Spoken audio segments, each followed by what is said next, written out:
प्रणाम मेरे तुला राशि के प्रिय जातकों। मैं आज आपसे जो संवाद करने जा रहा हूँ वह केवल एक राशिफल नहीं है, बल्कि एक आध्यात्मिक चेतावनी है जो आपके जीवन के उस महत्वपूर्ण मोड़ से जुड़ी है जो अगस्त 2026 में आपके सामने आने वाला है। मैं आपसे निवेदन करूँगा कि आप कुछ पल अपनी सभी व्यस्तताओं से अलग होकर मेरी बातों को पूरी श्रद्धा और एकाग्रता के साथ सुनें, क्योंकि जो ग्रहीय विन्यास इस समय बन रहा है वह तुला राशि के लिए अत्यंत दुर्लभ और गंभीर है। ये कोई सामान्य गोचर नहीं है, बल्कि शुक्र के अस्तित्व, शनि की वक्री दृष्टि, राहु की छाया और मंगल के उग्र स्वभाव का एक अद्भुत संगम है जो आपके जीवन के प्रत्येक क्षेत्र में उथल पुथल मचा सकता है। लेकिन मैं आपको डराने नहीं आया हूँ, मैं आपको सशक्त बनाने आया हूँ, ताकि आप इस समय को एक अवसर के रूप में देख सकें और अपने भाग्य को स्वयं लिख सकें। क्योंकि ज्योतिष केवल भविष्य बताने का शास्त्र नहीं है, बल्कि भविष्य को बदलने की कला है। और आज मैं आपको इसी कला के वे सिद्ध मंत्र और उपाय बताने जा रहा हूं जो हमारे ऋषियों ने हजारों वर्ष पूर्व इसी उद्देश्य के लिए संकलित किए थे। तो आइए बिना किसी विलंब के इस महाग्रहीय यात्रा पर निकलते हैं, जहां हम तुला राशि की कुंडली के प्रत्येक भाव ग्रहों की चाल और उनसे उत्पन्न होने वाले योगों का सूक्ष्म विश्लेषण करेंगे और साथ ही माता रानी की कृपा से उन योगों को कैसे परास्त किया जाए इसका भी मार्गदर्शन पाएंगे। तो सबसे पहले हमें यह समझना होगा कि तुला राशि का स्वामी ग्रह शुक्र देव इस अगस्त मास में किस स्थिति में है। शुक्र सौंदर्य, कला, संगीत, विलासिता, धन, वैभव, विवाह और दाम्पत्य जीवन के कारक हैं। जब शुक्र बलवान होता है तो जीवन में सुखों की वर्षा होती है, और जब वह दुर्बल या पीड़ित होता है तो उन्हीं क्षेत्रों में कठिनाइयां आती हैं। अगस्त 2026 में शुक्र देव कन्या राशि में गोचर कर रहे हैं जो उनकी नीच राशि है, और यहाँ केतु भी उनके साथ युति कर रहे हैं। यह स्थिति अत्यंत विकट है, क्योंकि शुक्र जब नीच राशि में होता है तो वह अपने पूर्ण प्रभाव को खो देता है, और केतु के साथ युति होने से उसमें आध्यात्मिक भ्रम, निराशा और वियोग की भावनाएं उत्पन्न होती हैं। इसके अतिरिक्त राहु आपकी राशि से छठे भाव मीन में बैठा हुआ है, जो शत्रु रोग, आरण और संघर्ष का स्थान है, और उसकी दृष्टि आपके लग्न पर पड़ रही है, जिससे आपको अनजाना भय, चिंता और आत्मविश्वास की कमी महसूस हो सकती है। शनिदेव कुंभ राशि में अर्थात आपकी राशि के पंचम भाव में विराजमान हैं, जो संतान, प्रेम प्रसंग और मानसिक संतुलन का भाव है। शनि की इस स्थिति से आपके प्रेम संबंधों में गंभीरता आएगी, संतान की ओर से अप्रत्याशित चुनौतियां आ सकती हैं और आपका मन अत्यधिक गंभीर एवं उदासीन हो सकता है। इसके साथ ही मंगल देव आपके दशम भाव कर्क राशि में स्थित हैं, जो कर्म, जीवन और प्रतिष्ठा का भाव है। मंगल यहाँ अपनी मित्र राशि में हैं, परंतु राहु की सप्तम दृष्टि के कारण वे आक्रामक हो जाते हैं, जिससे आपके कार्यक्षेत्र में अचानक विवाद, प्रतिस्पर्धा और ऊर्जा का असंतुलन उत्पन्न हो सकता है। गुरुदेव मिथुन राशि में अर्थात आपके नवम भाग्य भाव में हैं, जो धर्म, न्याय और भाग्य का स्थान है, परंतु वे भी राहु की दृष्टि से ग्रस्त हैं, जिससे आपको धार्मिक मामलों में भ्रम, कानूनी विवाद और यात्रा में बाधाएं आ सकती हैं। इस प्रकार देखा जाए तो यह अगस्त का महीना आपके लिए ग्रहों का एक ऐसा संग्राम लेकर आ रहा है जिसमें सभी प्रमुख ग्रह एक साथ प्रतिकूल हो रहे हैं। लेकिन मैं यह नहीं कहूँगा कि यह आपका अंत है, बल्कि यह आपकी परीक्षा का समय है, और हर परीक्षा के साथ एक पुरस्कार भी जुड़ा होता है, बशर्ते आप सही दिशा में प्रयास करें। इसलिए अब हम एक एक करके उन दुर्घटना योगों का विश्लेषण करेंगे जो इस महीने बन रहे हैं, और उनके निवारण के लिए माता रानी एवं शुक्र देव की आराधना के अचूक उपाय बताएंगे। सबसे पहला और सबसे गंभीर योग है शुक्र केतु युति का, जो 5 से 9 अगस्त के बीच सक्रिय होगा। यह योग मानसिक भटकाव, आत्महत्या की प्रवृत्ति, अचानक निराशा और किसी बड़े धोखे या अपमान से उत्पन्न क्रोध का कारक है। इस अवधि में आपको ऐसा महसूस हो सकता है कि जीवन में कोई उद्देश्य नहीं रह गया है, या आपके साथ कोई अन्याय हो रहा है जो बिल्कुल असहनीय है। यह वह समय है जब आपके मन में आत्मविनाशकारी विचार आ सकते हैं।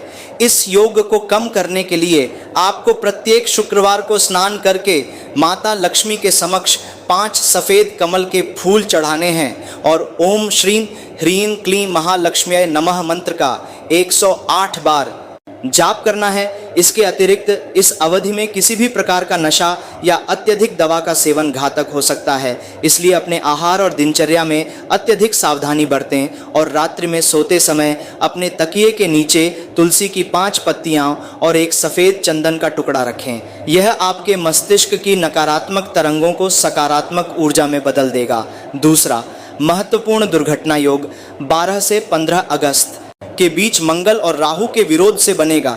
यह योग शारीरिक चोट दुर्घटना, आग लगने, वाहन दुर्घटना और किसी धातु या हथियार से आकस्मिक क्षति के लिए उत्तरदायी है। इस अवधि में आपकी कार या बाइक चलाते समय अत्यधिक सावधानी बरतनी चाहिए, किसी भी प्रकार की तेज गति से बचना चाहिए और सड़क पर अन्य वाहनों से दूरी बनाकर रखनी चाहिए। साथ ही घर में बिजली के उपकरणों की जांच करवा लें और गैस सिलेंडर या किसी ज्वलनशील पदार्थ से दूर रहें। इस योग के निवारण के लिए माता रानी के आदि रूप महाकाली की आराधना अत्यंत प्रभावशाली है।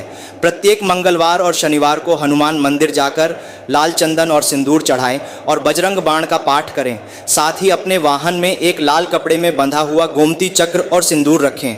इससे वाहन दुर्घटना का जोखिम करीब 80% कम हो जाता है। एक और अत्यंत गंभीर योग 18 से 22 अगस्त के बीच शनि और मंगल की युति के कारण बनेगा, जो आपके पंचम और दशम भाव को प्रभावित करेगा। इसका परिणाम आपके कार्यस्थल पर अधिकारियों से तीव्र मतभेद, व्यापार में अचानक बड़ा घाटा और संतान के साथ अप्रिय घटना के रूप में सामने आ सकता है। यह वह समय है जब आपकी साख पर आघात हो सकता है और किसी बड़े प्रोजेक्ट में विफलता का सामना करना पड़ सकता है। इस योग से बचने के लिए आपको शनिदेव को प्रसन्न करना होगा, क्योंकि वे ही इस योग के मूल कारण हैं। प्रत्येक शनिवार को सूर्यास्त के समय काले तिल जल में मिलाकर पीपल के वृक्ष की जड़ में अर्पित करें और साथ ही शनि चालीसा का पाठ करें। इसके अतिरिक्त माता रानी के शक्ति रूप दुर्गा की आराधना से इस योग का प्रभाव कम होता है। इसलिए अगस्त के दूसरे सप्ताह में 9 दिवसीय दुर्गा सप्तशती पाठ का आयोजन करें। प्रतिदिन एक अध्याय का पाठ करें और घर में हवन करें। इस हवन में गुग्गल घी, काले तिल और कपूर डालने से शनि और मंगल दोनों की नकारात्मक ऊर्जाएं नष्ट हो जाती हैं। चौथा, महत्वपूर्ण योग 25 से 29 अगस्त के बीच राहु और चंद्रमा की युति से बनेगा, जो आपके मस्तिष्क को प्रभावित करेगा। इससे आपको अत्यधिक भय, बुरे सपने, अनिद्रा और किसी रहस्यमयी बीमारी का आभास हो सकता है। यह मानसिक स्तर पर सबसे विकट योग है, क्योंकि यह आपकी चेतना को ही प्रभावित करता है। इसका समाधान केवल माता रानी के मूक रूप महासरस्वती की कृपा से संभव है। प्रत्येक रात्रि में सोने से पहले अपने सिरहाने पर एक कलश में गंगा जल रखें और उसमें थोड़ा सा इत्र और चंदन घिसकर छोड़ दें। सुबह उस जल से अपना मुंह और आंखें धोएं। इससे राहु के भ्रम और चंद्रमा की अस्थिरता दोनों शांत होते हैं। इसके अलावा 9 अगस्त से 30 अगस्त तक प्रत्येक रविवार को सूर्य देव को जल अर्पित करें और ओम सूर्याय नमः का जाप करें, क्योंकि सूर्य चंद्रमा को बल प्रदान करते हैं और इस योग को तोड़ने में सहायक होते हैं। अब हम इन 4 प्रमुख दुर्घटना योगों के अतिरिक्त कुछ लघु योगों पर भी ध्यान दें, जो पूरे अगस्त मास में रुक रुक कर सक्रिय होंगे। जैसे 1 से 4 अगस्त तक शुक्र और बुध का संगम, जो आपके वाणी और बुद्धि को प्रभावित करेगा। आप किसी गलत बात को सही मान बैठ सकते हैं या किसी से अनावश्यक तर्क वितर्क में पड़ सकते हैं। 16 से 17 अगस्त तक शनि की चंद्रमा पर दृष्टि से मानसिक विषाद और अकेलापन बढ़ेगा तथा 23 से 24 अगस्त तक मंगल की बुध पर दृष्टि से आपके फैसले गलत हों सकते हैं और जल्दबाजी में कोई बड़ी भूल हो सकती है। इन सभी योगों का समग्र रूप से निवारण करने के लिए मैं आपको एक समग्र उपाय बताता हूं, जिसे आप पूरे अगस्त मास में प्रतिदिन कर सकते हैं। प्रतिदिन सुबह ब्रह्म मुहूर्त में उठकर स्नान करें और एक लकड़ी की चौकी पर माता रानी का चित्र स्थापित करें। उसके समक्ष घी का दीपक जलाएं और सिंदूर तथा अक्षत अर्पित करें। इसके बाद माता रानी के बीज मंत्र एयुएमए ह्रीं क्लीं चामुंडाय विच्छे का कम से कम 108 बार जाप करें और फिर माता के 108 नामों का पाठ करें। इसके पश्चात शुक्र देव को प्रसन्न करने के लिए सफ़ेद चंदन लेकर उस पर एयुएम द्राम द्रीम द्रौं स शुक्राय नमः मंत्र का जाप करते हुए 21 बार तिलक लगाएं। यह प्रक्रिया आपके चारों ओर एक सुरक्षा कवच बना देगी, जो किसी भी ग्रह के अशुभ प्रभाव को आपके शरीर और मन तक पहुंचने नहीं देगी। इसके अतिरिक्त पूरे अगस्त मास में आपको अपने आहार में विशेष सावधानी बरतनी होगी, क्योंकि शुक्र की अस्तता और राहु की छाया का सीधा प्रभाव पाचन तंत्र और रक्त संचार पर पड़ता है। इसलिए तली भुनी मसालेदार व बासी चीज़ें न खाएं। ताज़ा हरी सब्जियां, दही, चावल, घी और मौसमी फलों का सेवन करें। सुबह के नाश्ते में 1 गिलास दूध में चुटकी भर हल्दी और काली मिर्च मिलाकर पिएं। यह आपके शरीर की आभा को शुद्ध करेगा और ग्रहों के ताप को ठंडा करेगा। इसके साथ ही योग और प्राणायाम को अपनी दिनचर्या में शामिल करें। विशेष रूप से अनुलोम विलोम, कपालभाति और भस्त्रिका से मस्तिष्क की नसें सक्रिय होती हैं और ग्रहों का दुष्प्रभाव कम होता है। प्रतिदिन सूर्योदय के समय 12 सूर्य नमस्कार करें और सूर्यास्त के समय शिव संकल्प स्तोत्र का पाठ करें।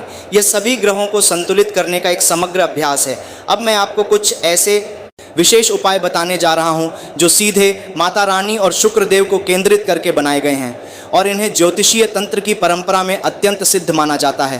पहला उपाय है चंदन के साथ केसर और कुमकुम मिलाकर एक लेप बनाएं और प्रत्येक शुक्रवार एवं मंगलवार को माता रानी के चित्र पर तिलक करें और उसी लेप को अपने हृदय और कंठ पर लगाएं। यह लेप आपके हृदय चक्र और विशुद्ध चक्र को सक्रिय करता है, जिससे आप में आत्मबल और स्पष्टता आती है। दूसरा उपाय है सफ़ेद चीनी के साथ कमलगट्टा और सौंफ मिलाकर प्रत्येक पूर्णिमा को सूर्यास्त के समय किसी नदी या तालाब में प्रवाहित करें। यह शुक्र की अस्तता को समाप्त करता है और आपके धनागम के मार्ग खोलता है। तीसरा और सबसे शक्तिशाली उपाय है माता रानी के 9 रूपों का आह्वान करते हुए 9 रंगों के फूल चढ़ाना।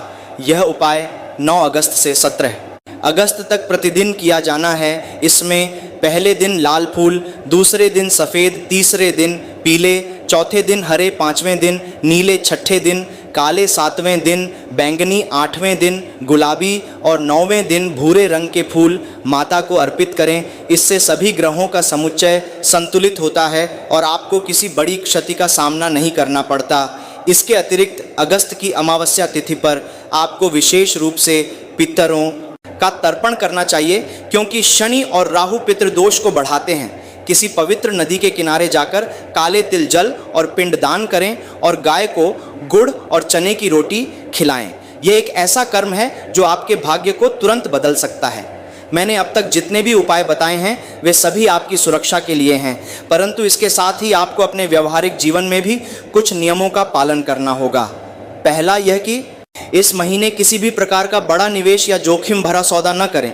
विशेषकर 5 से 9 अगस्त और 18 से 22 अगस्त की अवधि में कोई भी कानूनी दस्तावेज पर हस्ताक्षर करने से बचें। दूसरा यह कि वाहन चलाते समय हमेशा सीट बेल्ट लगाएं और गति सीमा का पालन करें। तीसरा यह कि किसी भी अनजान व्यक्ति से आर्थिक लेन देन न करें और न ही किसी नई योजना या पार्टनरशिप में शामिल हों। चौथा यह कि अपने वाणी पर पूर्ण नियंत्रण रखें।